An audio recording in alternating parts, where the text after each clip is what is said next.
खबर धुले से, जहां सरकारी रेस्ट हाउस में पिछले महीने 1,84,00,000 रुपए की नकदी मिलने के मामले में ठोस कार्रवाई न होने के विरोध में उद्धव बालासाहेब ठाकरे शिवसेना ने धुले शहर के महाराणा प्रताप चौक पर धरना दिया। इस मामले में विधायक अर्जुन खोतकर और उनके निजी सहायक किशोर पाटिल पर संदेह जताया गया है। पूर्व विधायक अनिल गोटे ने सभी विधायकों पर उनके साथ मिलकर वसूली करने का आरोप लगाया था। हालांकि इतनी गंभीर घटना होने के बाद भी केवल गैर जमानती मामला दर्ज किया जाना प्रशासन की भूमिका पर सवाल खड़े करता है। ठाकरे सेना के कार्यकर्ताओं ने धरने के माध्यम से अपना गुस्सा जाहिर किया तथा मुख्य आरोपियों के खिलाफ सख्त कार्रवाई करने तथा सच्ची घटनाओं की पूरी जानकारी सामने लाने की मांग की।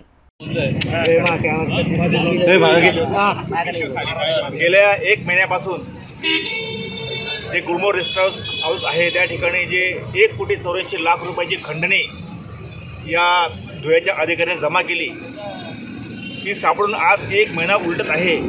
परंतु ज्याप्रमाणे ती चौकशी चालू आहे ती अत्यंत संत गतीने चालू आहे। हा टाइमपास चालू आहे आणि हे प्रकरण शासनाला दडपायचं आहे असा आमचा स्पष्ट आरोप आहे। याच्यामध्ये 1,84,00,000 सापडून देखील फक्त अदखलपात्र गुन्हा दाखल केला, त्याच्यावरच आमचा खरा सवाल आहे। 1,84,00,000 सापडून या ठिकाणी money laundering, anti corruption act, IT act, BNS कायदा आणि मकोका कायदा याच्या अंतर्गत गुन्हे दाखल झाले पाहिजे होते, कारण की ही सगळी संघटित गुन्हेगारी आहे। धुळ्याच्या जिल्ह्याच्या हजारो म्हणजे हा भ्रष्टाचार किती खालपर्यंत पाझरला आहे याचं उत्कृष्ट उदाहरण म्हणजे रेशन दुकानदारांना देखील फोन गेले आणि प्रत्येकी दुकानदाराने 10,000 रुपये जमा करावे, अन्यथा त्यांच्या दुकानावर धाड घालण्यात येईल असा दम भरण्यात आला RDC कार्यालयामधून।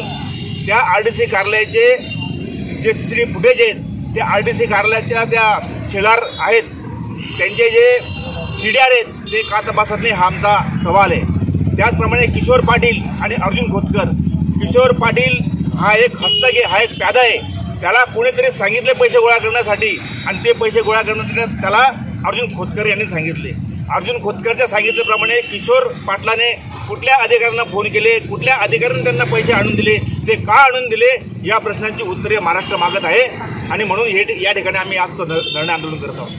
धुले से सी न्यूज़ संवाददाता नीलेश परदेशी की रिपोर्ट।